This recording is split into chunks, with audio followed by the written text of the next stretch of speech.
아침 안개 눈앞 가리듯 나의 약한 믿음 의심 쌓일 때 부드럽게 다가온 주의 음성 아무것도 염려하지 마라 빗줄기에 바위 베이듯 나의 작은 소망 사라져갈 때 고요하게 들리는 주의 음성 내가 너를 사랑하노라 외로움과 방황 속에서 주님 앞에 나아갈 때에 위로하시는 주님 나를 도우사 상한 나의 마음 감싸주시네 십자가의 보혈로써 주의 크신 사랑 알게 하셨네 주님께 감사하리라 언제나 주님께 감사해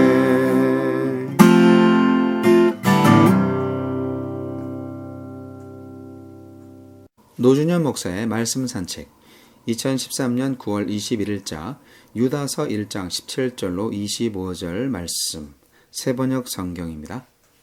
사랑하는 여러분, 여러분은 우리 주 예수 그리스도의 사도들이 예고한 그 말을 기억하십시오. 그들은 여러분에게 말하기를 마지막 때에는 여러분을 조롱하는 자들이 나타나서 자기들의 경건하지 못한 욕정을 따라 살 것입니다 하였습니다. 이 사람들은 분열을 일으키는 자들이며 성령을 받지 않고 본능대로 사는 자들입니다.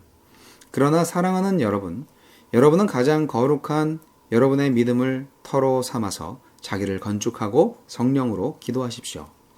하나님의 사랑 안에 머무르면서 자기를 지키고 영생으로 인도하는 우리 주 예수 그리스도의 자비를 기다리십시오.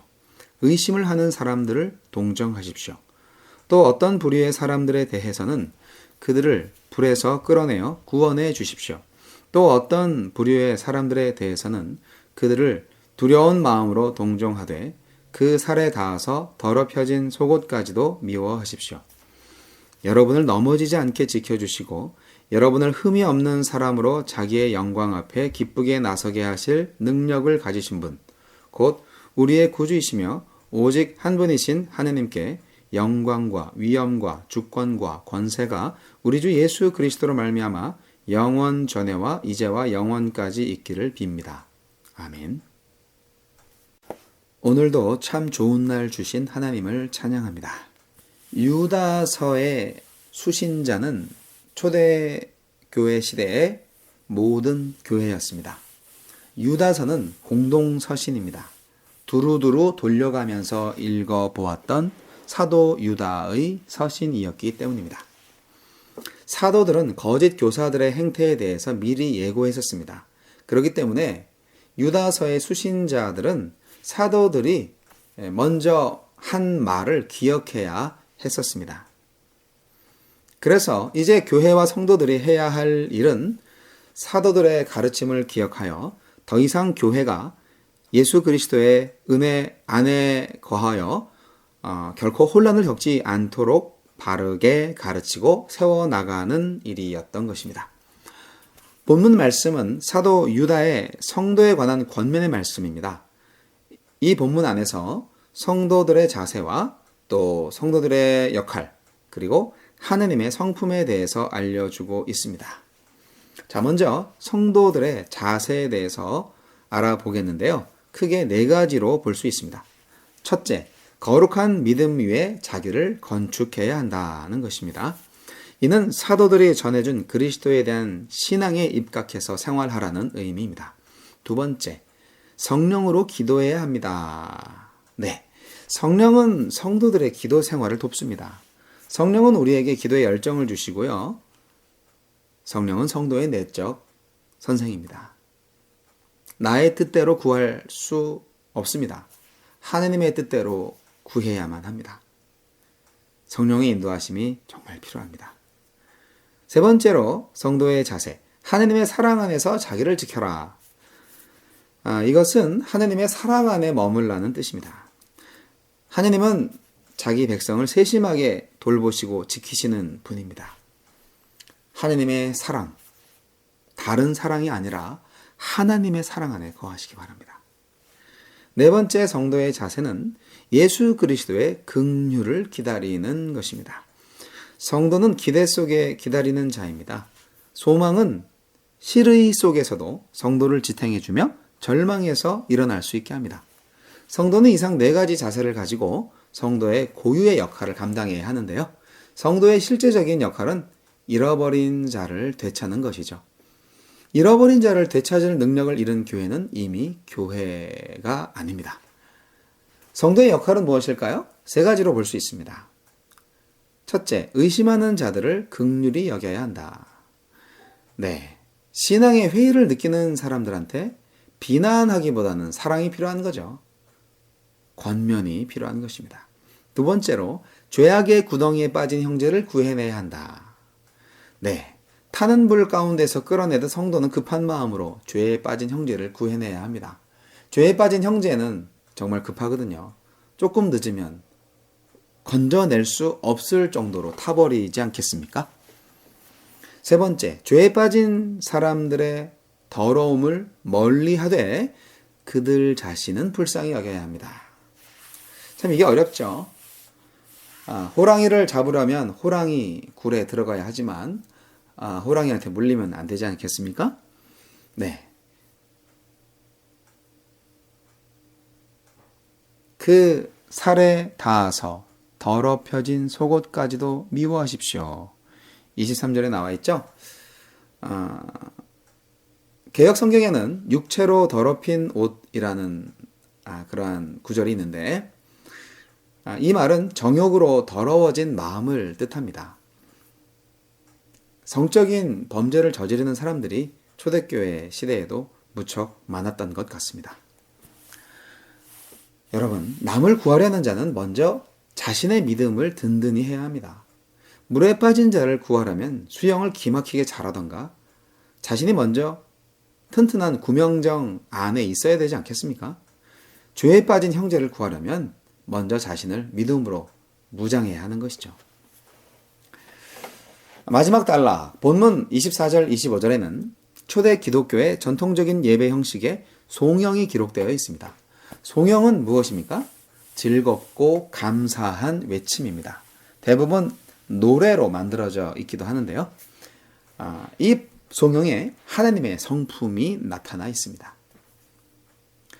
하나님은 자기 백성들을 보존하십니다. 시편 121편 3절에 주님께서는 내가 헛발을 디디지 않게 지켜주신다. 너를 지키시느라 졸지도 않으신다고 말씀하셨습니다. 하나님은 자기 백성들을 보존하십니다. 두 번째 하나님의 성품은 하나님은 그 영광 앞에 자기 백성들을 흠없이 세우신다는 것입니다. 이 흠없이로 번역된 헬라어 아모무스는요, 제례 용어입니다. 아모무스, 하나님께 드리기에 합당한 온전한 짐승을 뜻한다고 합니다. 이것은 예수 그리스도의 구속의 은혜로 죄사함 받은 성도가 생활의 현장에서 날마다 하나님을 닮아가는, 성화되어가는 모습을 암시합니다. 세 번째, 하나님은 그 영광 앞에서 자기 백성들을 즐거움으로 세우십니다. 네, 얼마나 놀라운 성품이신지요. 성도의 삶은 기쁨에 있습니다. 맨날 십자가에 달려 죽는 고통의 나날이 성도의 삶이 아닙니다. 십자가의 고통 다음에는 부활의 기쁨과 영광이 있지 않습니까? 성도의 봉사는 축복을 많이 받으려고 억지로 하는 게 아닙니다. 즐거움으로 행하는 자발적인 행위죠. 구원받아서 기쁨으로 하는 것이지요. 사랑하는 성도 여러분, 날마다 창궐하는 이단과 죄악의 폭풍우가 휘몰아치고 있는 이 시대에 성령 안에서 진리로 자유할 수 있는 성도가 과연 몇이나 될까 생각해 보셨습니까? 분명한 것은 하나님은 오늘도 저와 여러분과 함께 하신다는 것입니다. 오직 믿음으로, 오직 소망으로, 오직 사랑으로 성령 안에서 진리를 행하심으로 승리하십시다. 감사합니다.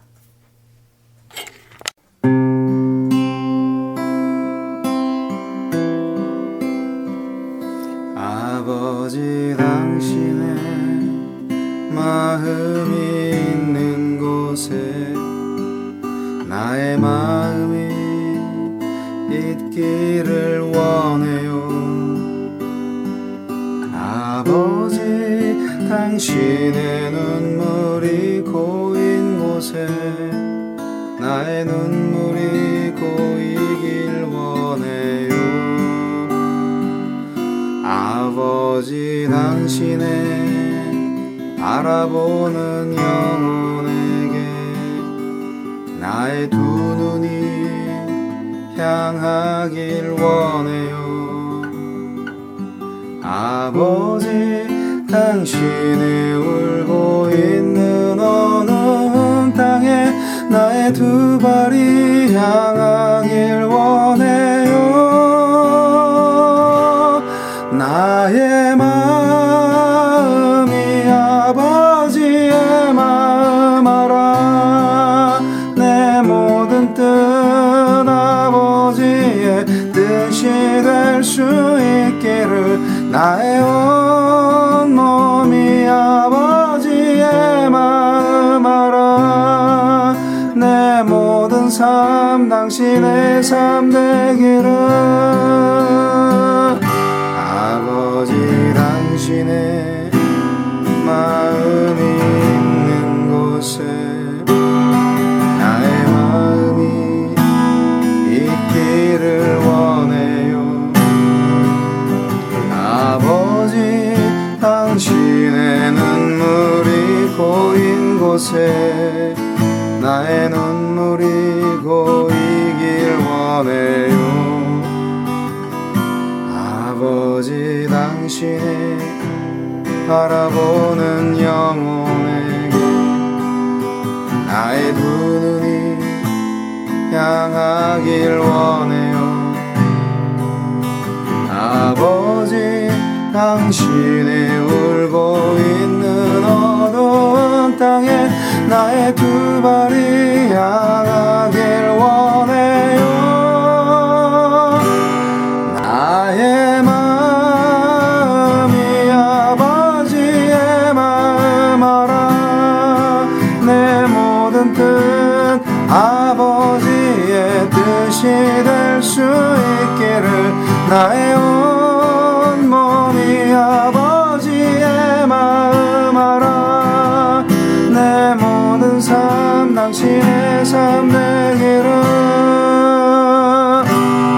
나의 마음이 아버지의 마음 알아. 내 모든 뜻 아버지의 뜻이 될 수 있기를. 나의 온몸이 아버지의 마음 알아. 내 모든 삶 당신의 삶 되기를. 내 모든 삶 당신의 삶 되기를.